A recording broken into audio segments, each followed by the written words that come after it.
Hey, Owen, this is Marco from Germany. I woke up from JW's a couple of years ago. Over the last 6 months, I've drip fed information to my parents about the truth behind the organization. They're pretty open, actually, surprisingly, but cannot get past what they class as three key fundamentals. One, that Jehovah's Witnesses use God's name. Two, that they don't take up arms or go to war. And three, that they're spreading a good news about something that's going to happen in the future. And they claim that no large-scale organizations on the planet are doing these three things. And I think these are points that a lot of cognitively dissonant JWs hold on to. And I've become knowledgeable and can debunk most of what they say, but I struggle to debunk these 3 points. As an ex-JW, do you have any advice on how to approach or debunk these three fundamentals? Thank you. Very good question. I really appreciate you calling in with that. So let's just take a look at the 3 points that you brought up. The first one was God's name. Is God's name actually Jehovah? So we're going to get to that in 1 second. Let's put a pin in it for the moment. The next point that you brought up was, let me find it. Hang on. Two, that they don't take up arms or go to war. Okay, point 2, they don't take up arms or go to war. That's true, but there are other groups out there who don't do that. For example, Quakers do not take up arms or go to war. They have been involved in peaceful protesting and conscientious objection and things like that too. Let's listen to the third point. And three, that they're spreading a good news about something that's going to happen in the future. And they claim that no large-scale organizations on the planet are doing these three things. All right. So let me just lay this out for you. If I created an organization and did those three things, would I be God's chosen organization? Is that something that I can do? Why does it have to be large scale? How large scale does it need to be? As the John Cedars channel says, is it just a box ticking exercise? If it's just a box ticking exercise, I can do that. I can make it happen. I think Jehovah's Witnesses are doing it the wrong way by being toxic and meeting all of the points on various different cult models. And I think I can do it without meeting points on models like that. So I don't think that the idea that these groups are doing this means that they're God's chosen organization. I don't buy the idea that it's a box ticking exercise. I think that's absolutely ridiculous. Okay, so there's this guy named Bart Ehrman, okay? Some of you guys may have heard of Bart Ehrman. He is awesome. He went into the field of biblical history, or whatever it is he does. He's a scholar in the field of Bible history. He went into this field as an evangelical Christian who believed that the Bible was the inerrant Word of God, perfectly preserved. By the time he got his PhD in the field, he realized that it was all made up. It's complete BS. He has this blog, the Bart Ehrman blog, and you have to pay money to get access to it, and the money goes to a charity and everything. Well, I have an article from the blog, from behind the paywall. I hope it's okay with him that I'm reading it publicly. I think it's extremely valuable, and, it was paid for, so. Let's just read Ehrman's blog on the name Jehovah and see if it is actually correct or not. How firmly grounded in reality is the claim of Jehovah's Witnesses that the divine name, Jehovah, belongs in the New Testament? So this is an interesting question with several possible ramifications. At first, I should explain that the divine name Jehovah doesn't belong in either testament, Old or New, in the opinion of most critical scholars outside the ranks of Jehovah's Witnesses. That's because Jehovah was not the divine name. So here's the deal. In the Hebrew Bible, the Christian Old Testament, God is given a number of different designations. Sometimes he's called God. The Hebrew word is El, or more commonly by far the plural form of that word, Elohim, or the Almighty, Shaddai, or God Almighty, El Shaddai, or Lord, Adonai, or, lots of other things.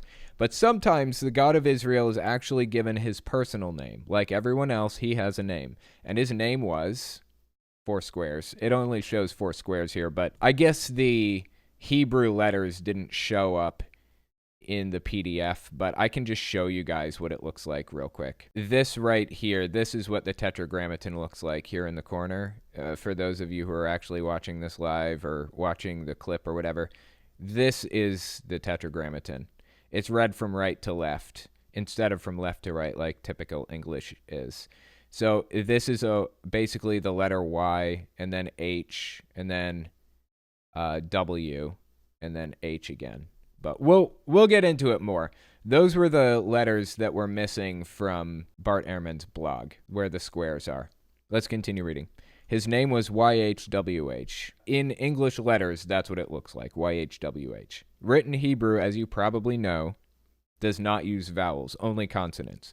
When you speak, of course, you provide the vowels, but ancient Hebrew speakers did not need to see the vowels on the page to know what the vowels were supposed to be, and so only consonants were written. Later, scribes realized that this made reading the texts very difficult for people who were not absolutely fluent in the language, and so they added the vowels to the already written text. They could not very well insert new letters representing the vowels between the consonants, since the consonants were already written on the page and there was no room for letters between them.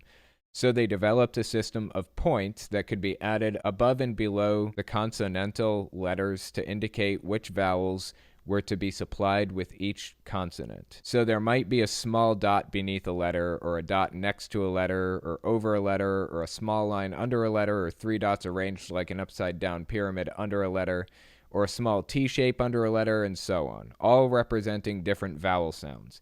You can see a list of Hebrew vowels in a number of places on the internet, including here. It's very, very complex. It's a very complex language. This is not how Hebrew is written anymore, from my understanding. This is like ancient Hebrew. These pointed Hebrew texts are the texts that most of us trained in Hebrew in college or seminary or graduate school learned. I find it hard to read Hebrew in any event, but really, really hard without the vowel points. I have colleagues, on the other hand, who read unpointed Hebrew like the newspaper. So back to the question. The original name of God, the Tetragrammaton, YHWH. Remember, Hebrew is written from right to left, so that in English transliteration, the first letter Y refers to the Hebrew letter blah. That is the furthest to the right, and so on.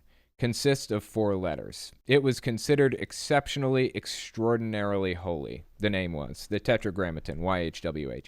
It was the name of God himself. It was so sacred, so distinct from every other word and name in the Hebrew language, that there came a time when Jews thought that it should never, ever even be pronounced. The sacred name is sometimes called the Tetragrammaton, literally meaning the 4 letters. Since it came not to be pronounced, scholars are not absolutely certain how it was pronounced back in the days when it was. It's usually thought, though, that when pronounced, it was Yahweh. So non-Jewish scholars typically refer to the personal name of God in the Old Testament as Yahweh. He was called God or the Almighty or the Lord, but his name was Yahweh. What were Jewish readers supposed to do when they were reading a text that had the unpronounceable name YHWH in it? What were they supposed to say at that point? They couldn't say the name. So were they just supposed to be silent?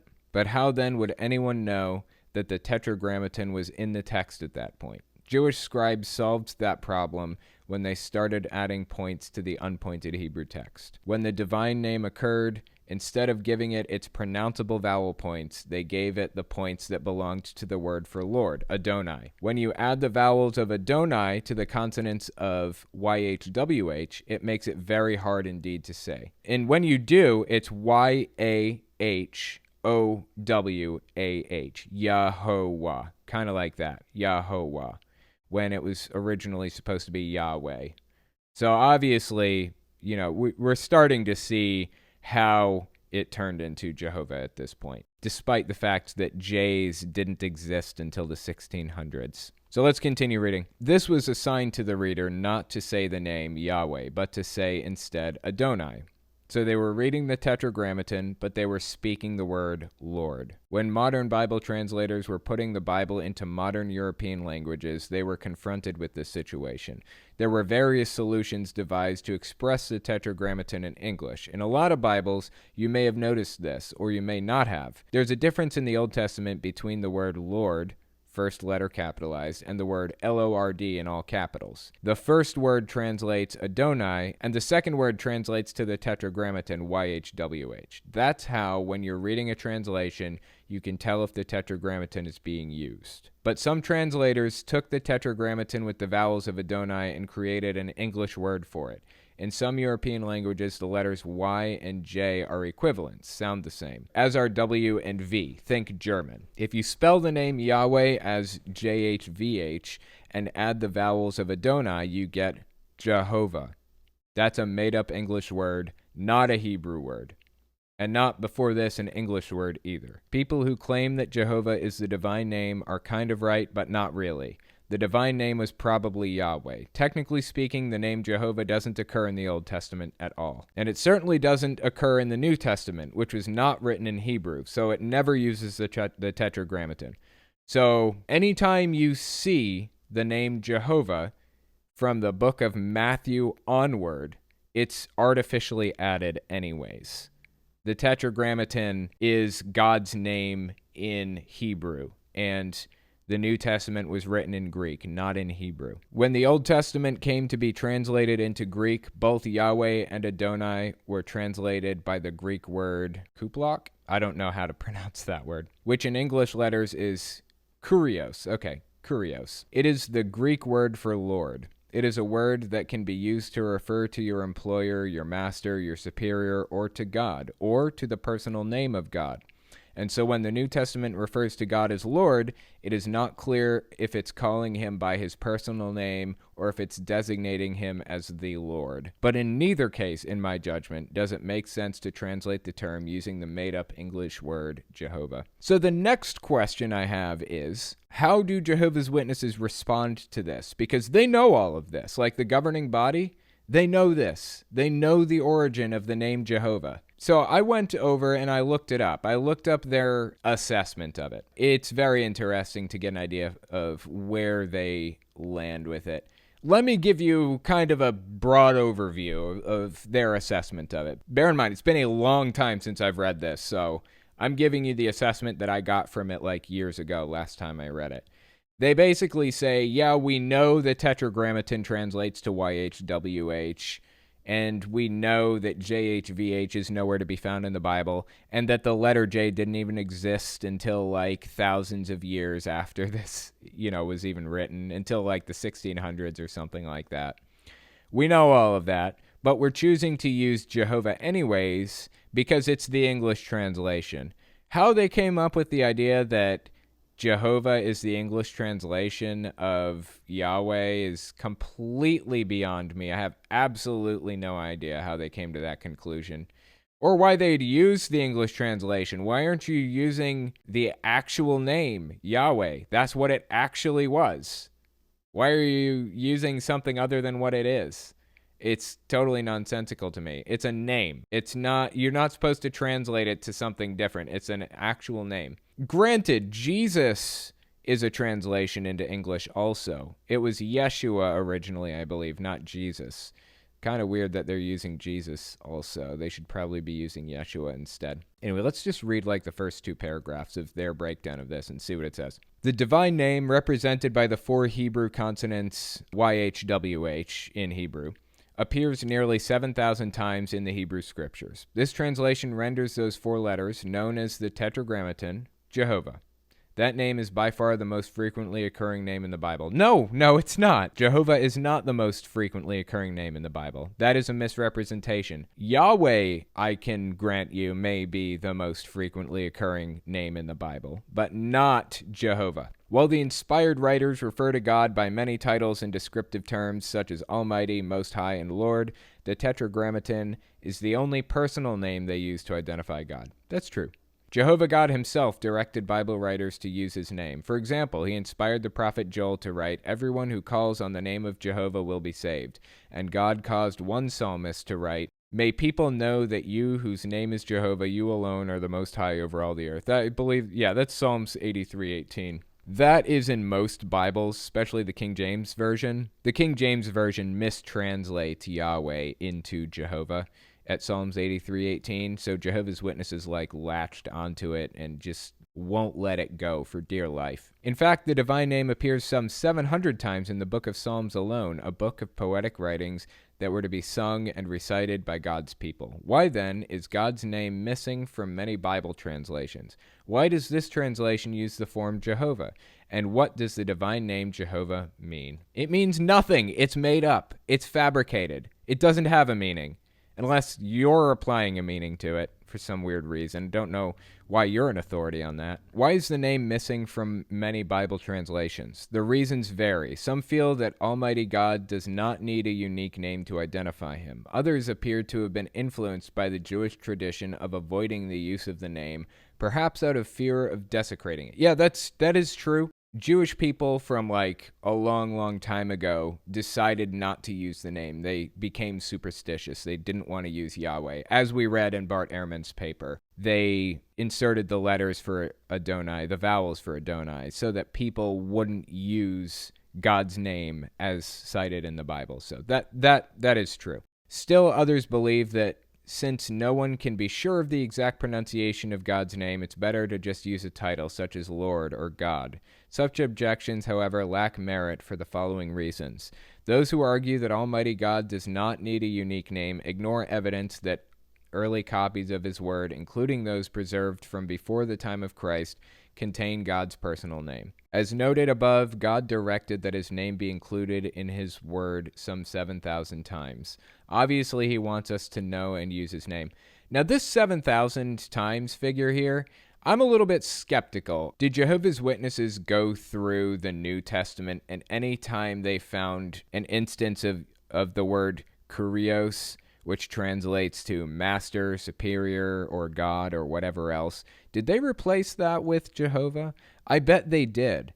And if they did, and then they just counted it up in their Bible, that figure would not be correct. So I'm very skeptical about how many times God's name appears in the Bible. Translators who remove the name out of deference to Jewish tradition fail to recognize a key fact. While some Jewish scribes refused to pronounce the name, they did not remove it from their copies of the Bible. Ancient scrolls found in Qumran near the Dead Sea contain the name in many places. Why does the New World Translation use the form Jehovah? In English, the 4 letters of the Tetragrammaton are represented by the consonants YHWH. As was true of all written words in ancient Hebrew, the Tetragrammaton contained no vowels. When ancient Hebrew was in everyday use, readers easily provided the appropriate vowels. About 1,000 years after the Hebrew scriptures were completed, Jewish scholars developed a system of pronunciation points, or signs, which we learned about from Bart Ehrman, by which to indicate what vowels to use when reading Hebrew. By that time, though, many Jews had the superstitious idea that it was wrong to say God's personal name out loud, so they used substitute expressions. Thus, it seems that when they copied the Tetragrammaton, they combined the vowels for the substitute expressions with the 4 consonants representing the divine name. We know that they combined the vowels for Adonai with the 4 consonants representing the divine name, which are YHWH. So in the end, after it was all said and done, the name came out as YAHOWAH, Yehovah. That's how it was spelled after they put in nonsensical vowels into the Tetragrammaton. Therefore, the manuscripts with those vowel points do not help in determining how the name was originally pronounced in Hebrew.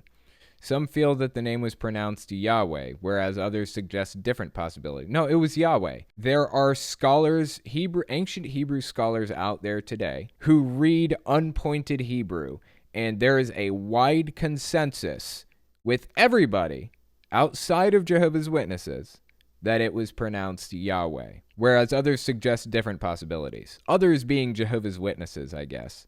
A Dead Sea Scroll containing a portion of Leviticus in Greek transliterates the divine name Io. Besides that form, early Greek writers also suggest the pronunciations Iae, Iabe, or Iue. However, there is no reason to be dogmatic.